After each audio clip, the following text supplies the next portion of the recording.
Kalau kita lihat di Eropa misalnya ya dengan kasus-kasus yang sangat melukai Islam dan kaum muslimin, itu adalah dilakukan oleh orang-orang yang memang di luar Islam. Tapi alangkah buruknya kalau ada orang Islam kemudian dia takut dengan Islam. Sekarang ada orang tampilan dengan senyum, dengan baik, masih dibilang nggak baik juga. Wah ini, terus kita maunya apa?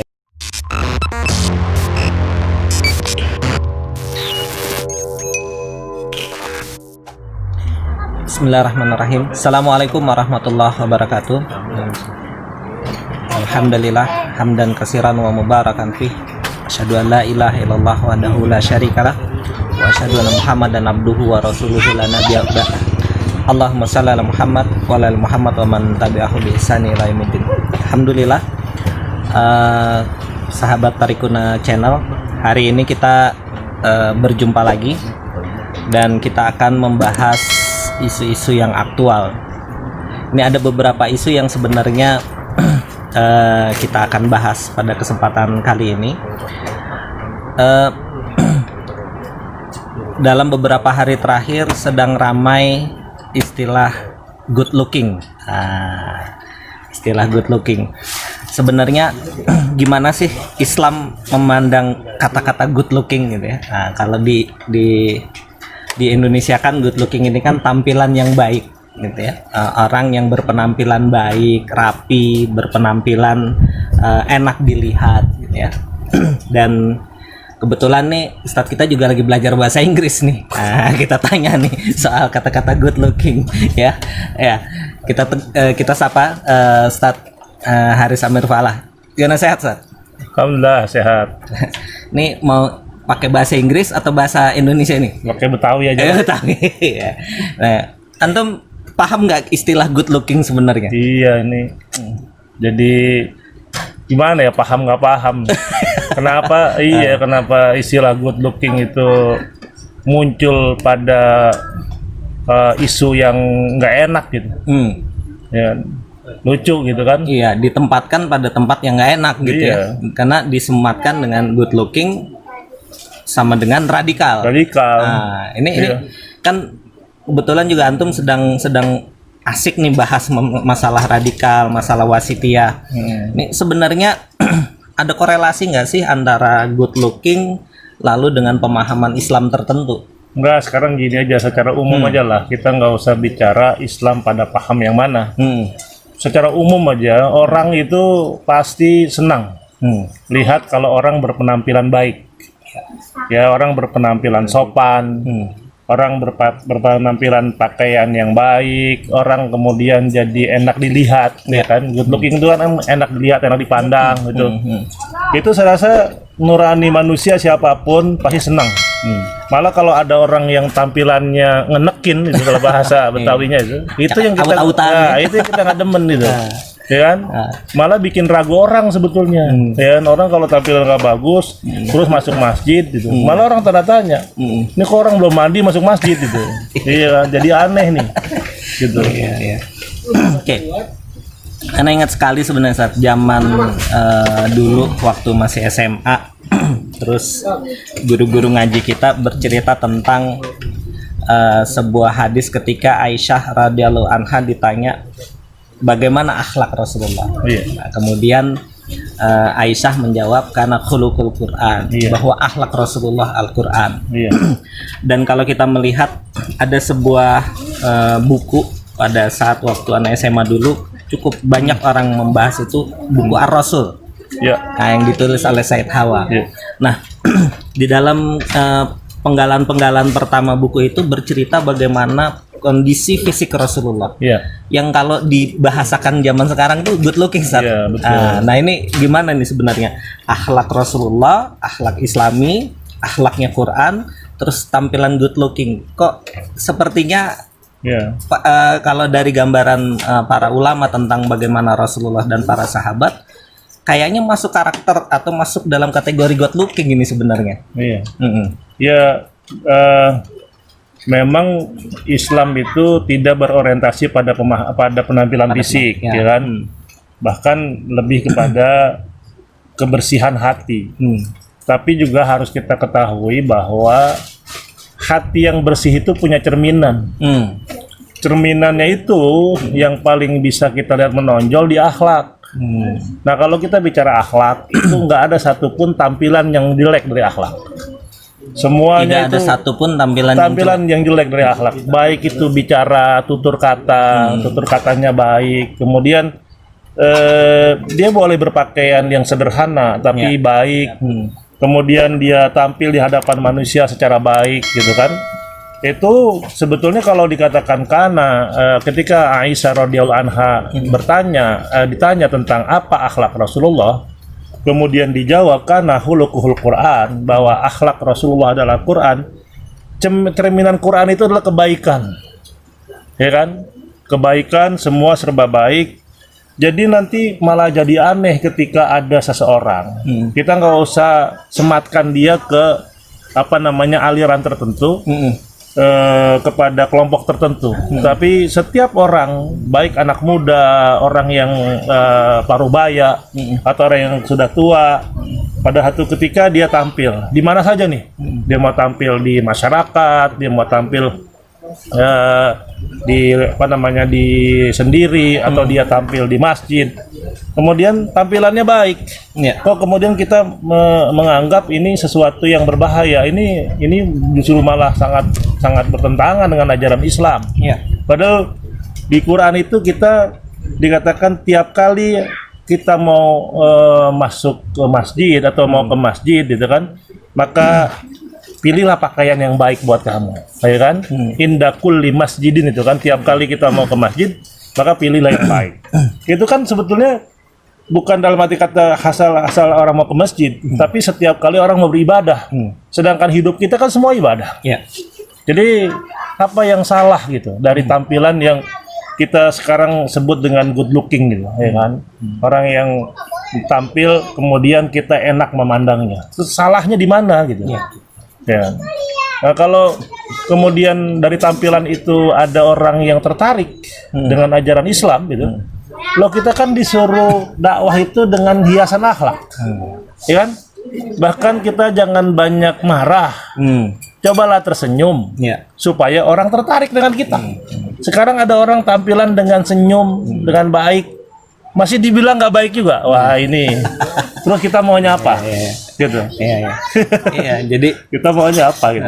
Anak-anak TPA sekarang pun gitu ya diajarkan tentang hadis tabasumuka gitu ya, bagaimana menampilkan senyum di wajah. Betul. Ya.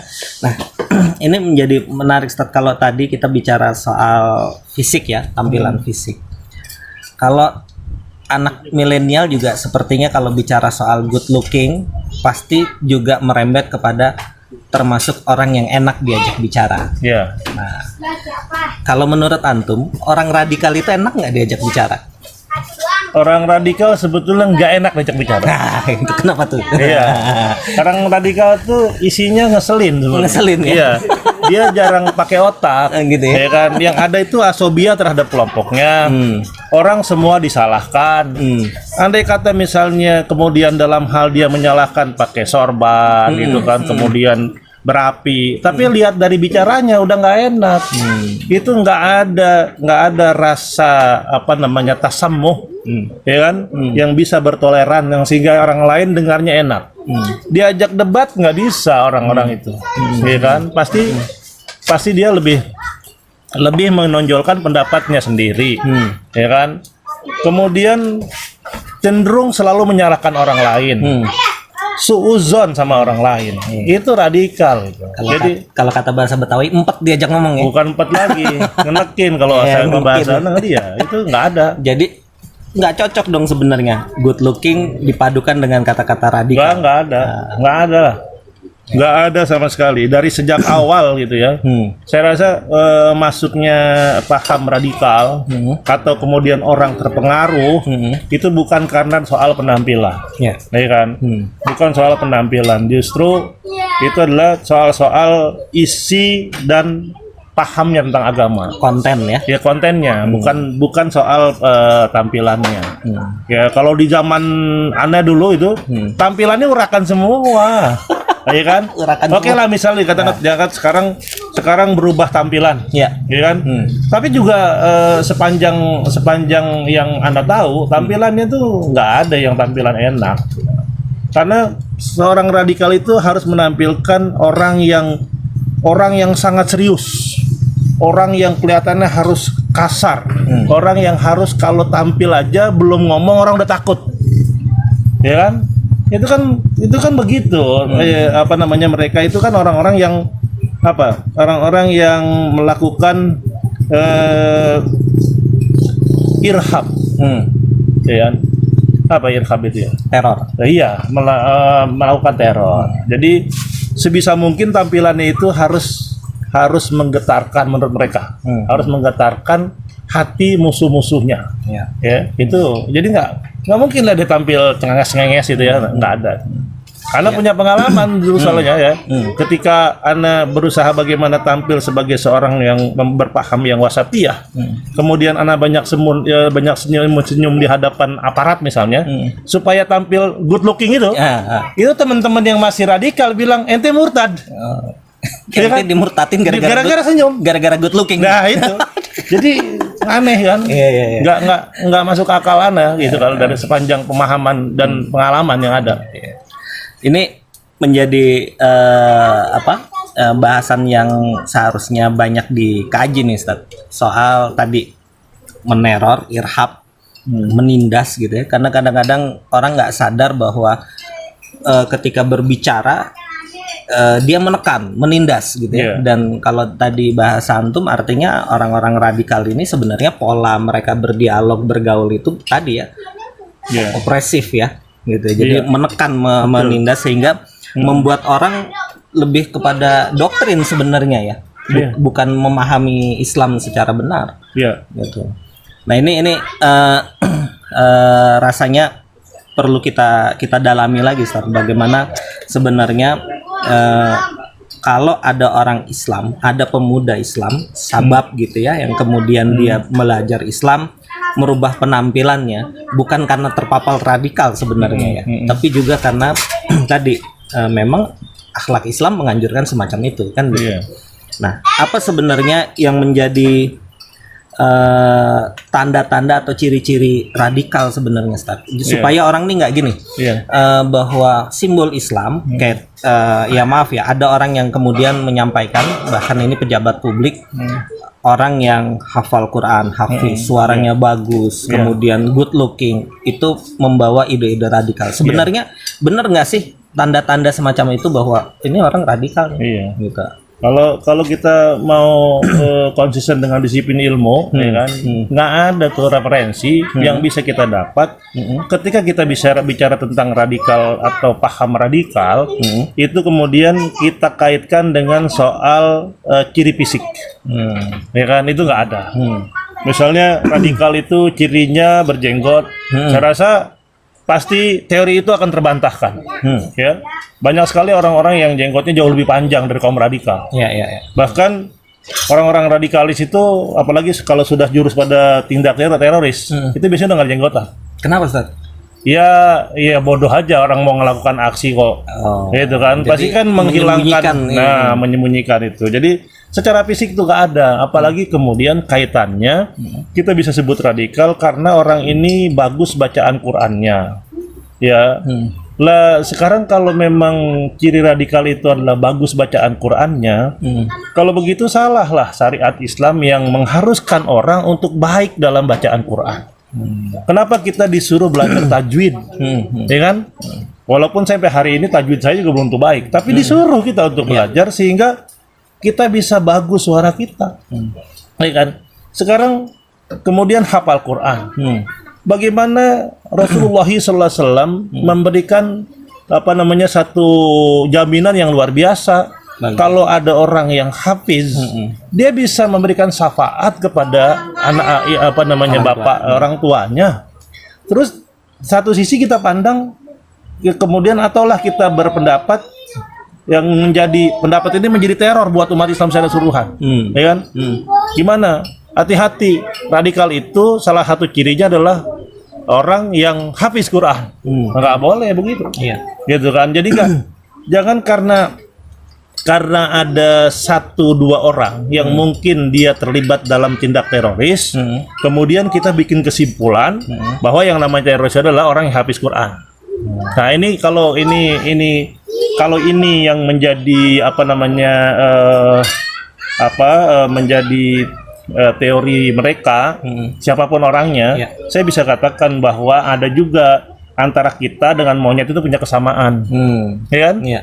Monyet punya mata 2, kita punya mata 2. Monyet punya mulut, kita punya mulut. Terus kita simpulkan bahwa Anda yang berkata itulah sama dengan monyet. Ya kan nggak bisa dong. Pasti dia mencak-mencak itu. Ya kan? Kita bisa kena undang-undang yang karu-karuan tuh. Padahal kan itu logika yang salah. Kemudian memberikan sebuah kesimpulan yang juga salah gitu. Jadi jangan sampai ada orang yang satu dua itu sama, kemudian kita bikin sama dengan, itu nggak benar. Ya, ini kalau dalam pelajaran bahasa Indonesia itu ada majas, ada totem tupar, ya, pras prototo, sama seperti kalimat begini. Semua yang di dalam rumah itu sudah makan kecuali kucing. Nah, itu kan nggak bisa disamakan antara kalau gitu semua yang di dalam rumah kucing kan gitu ya. Nah ini memang seringkali kita salah memotret, ya, salah memotret, dan tentunya harusnya orang-orang semacam antum yang memang pernah tadi dalam kondisi dimensi ruang radikal tadi bisa memberikan potret yang jelas sebenarnya. Ini loh yang sebenarnya ketika dulu kami radikal, ini yang menjadi kesalahan. Gitu. Ini loh sebenarnya yang kemudian harus dilihat gitu. Jangan salah potret kan gitu ya. Ini sebetulnya bukan PR orang harus tampilan ya. Ini ada satu hal lain yang harus kita lihat. Belakangan ini memang muncul banyak kelompok-kelompok atau orang tertentu adalah orang-orang yang Islamofobia. Jadi kalau kita lihat di Eropa misalnya ya, dengan kasus-kasus yang sangat melukai Islam dan kaum muslimin, itu adalah dilakukan oleh orang-orang yang memang di luar Islam. Tapi alangkah buruknya kalau ada orang Islam kemudian dia takut dengan Islam, saking ketakutannya kalau orang sekarang jadi parno gitu, ya kan? Jadi saking ketakutannya dengan perkembangan radikal yang sebetulnya tidak perlu dicurigai, nanti justru kita salah nanti, jangan-jangan justru yang dicurigai itu nggak radikal, yang nggak dicurigai nyelonong. Iya tadi. Dia salah gambarnya dia. Salah gambar. Ya, oke. Nah, suruh ganti kacamatanya tuh. Gitu ya. Nah, ini menarik, Ustaz. Antum tadi mengutip soal kejadian di Eropa tentang kejadian-kejadian Islamofobia. Nah, ini seperti dua sisi mata uang, tapi kita melihat bareng nih. Di satu sisi bahwa ada orang yang berusaha atau orang yang salah melihat tentang ciri radikalisme, ya, dan radikalisme ini sebenarnya bisa muncul di agama apapun, termasuk tadi kondisi di Eropa ya. Nah, kemudian ada juga posisi bahwa ternyata ada muncul orang-orang Islamofobia. Nah, gimana nih kita menghadapi ini, Ustaz? Apakah kemudian kita harus menyatakan sikap dengan keras dan tegas terhadap Islamofobia, atau gimana? Sebetulnya begini, apapun yang muncul kemudian mengalamatkan kecurigaan terhadap Islam secara umum, ya saya rasa wajar kemudian kalau orang Islam itu bereaksi, ya kan? Tapi mungkin jangan sampai salah dalam memberikan reaksi, gitu kan? Jadi kita lihat di mana orang memberikan satu sikap, disitulah kita mensikapinya. Artinya Islamofobia yang muncul kemudian menyerang dengan pemikiran-pemikiran, ya kita harus berikan bantahan, argumen, data yang juga dengan hal yang sama, gitu kan? Bukan berarti kemudian kita simpulkan nih ada orang yang kok macam-macam sama Islam, kok nuduh Islam gini-gini.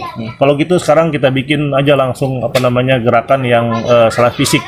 Saya rasa itu tidak mutamasilah ya, tidak sebanding, ya kan? Jadi kita harus sebanding lah. Kalau misalnya orang menyerang kita dengan pemikiran, maka kita lawanlah dengan pemikiran sesuai dengan yang dilakukan itu. Iya, ini juga menjadi sikap komplain ya atau protes banyak umat Islam pada saat ini soal tadi tentang bahwa seolah-olah di negeri ini muncul juga Islamofobia. Kemudian juga muncul upaya demonisasi. Demonisasi itu jadi simbol-simbol agama tertentu atau simbol Islam lah pada kesempatan kali ini yang kita bahas, dan itu kesannya menyeramkan seperti tadi antum katakan soal jenggot, hafiz Quran gitu ya, atau suara merdu ketika membaca Al-Quran. Nah, gimana sebenarnya yang harus kita sikapi ini? Apakah kemudian kita harus menyampaikan ketidaksetujuan kita, atau kemudian ada pola lain yang antum tawarkan untuk umat sebenarnya menjelaskan nih kepada orang-orang, kepada bangsa Indonesia bahwa sebenarnya ini ada cara yang salah di dalam melihat Islam dan radikalisme. Ya kalau saya sih pandangnya beginilah, kita buktikan kalau saya yang dulu pernah berada di paham dan kelompok radikal gitu kan. Kemudian kedepannya kita tahu bahwa radikalisme itu tidak ada di dalam ajaran Islam, bahkan bertentangan dengan Islam, masuk pada ruang wasatiyah ini. Saya rasa satu-satunya cara ya kita sekarang memang membuktikan dengan amal kita. Kita masih tampil sebagai orang yang berjenggot misalnya, atau bagi saudara-saudara kita yang ditakdirkan baik oleh Allah menjadi orang yang hafiz Quran, bacaannya baik gitu kan. Terus kita tampilkan dan kita buktikan apa yang ditakuti oleh orang, bahwa orang-orang model begini adalah orang-orang yang membawa paham radikal. Itu buktikan bahwa sebetulnya kami umat Islam bagaimanapun tampilannya tetap harus membawa Islam yang wasatiyah, Islam yang rahmatan lil alamin, Islam yang penuh dengan toleransi, Islam yang tidak menyeramkan. Karena semua tampilan yang disebutkan itu tidak ada yang menyeramkan, ya, kecuali orang Islam misalnya tampil rata-rata pakai pakaian pocong, nah itu nyeramin baru, gitu, iya. Tapi berakhlak Islam tidak menyeramkan, kemudian menjadi Muslim atau pemuda Muslim yang baik juga nggak menyeramkan. Nggak ada. Justru yang menyeramkan ketika antum berpaham radikal tadi. Iya. Berpaham radikal malah jadi tadi ya ngenekin ya, ya. Jadi sahabat Thorikuna Channel, alhamdulillah nih kali ini kita bahas isu yang sedang hangat, dan insya Allah ada beberapa hal yang tadi beliau sampaikan dan saya rasa cukup jelas ya, cukup bisa kita pahami dengan baik bagaimana sebenarnya kita menyikapi. Dan tadi beliau di ujung menyampaikan, tunjukkan nih akhlak Islam, tunjukkan bagaimana seorang yang memahami Islam gitu ya, agar ketika terjadi kesalahpahaman, salah orang memandang tentang radikalisme dan bagaimana akhlak seorang Muslim, dan agar mereka kemudian menjadi terbuka, tercerahkan pemikirannya. Itu saja sahabat Thorikuna Channel. Insya Allah kita akan berjumpa dalam kesempatan yang lain dengan tema-tema yang hangat dan tema-tema yang memang sedang kita hadapi. Assalamualaikum warahmatullahi wabarakatuh. Waalaikumsalam warahmatullahi wabarakatuh.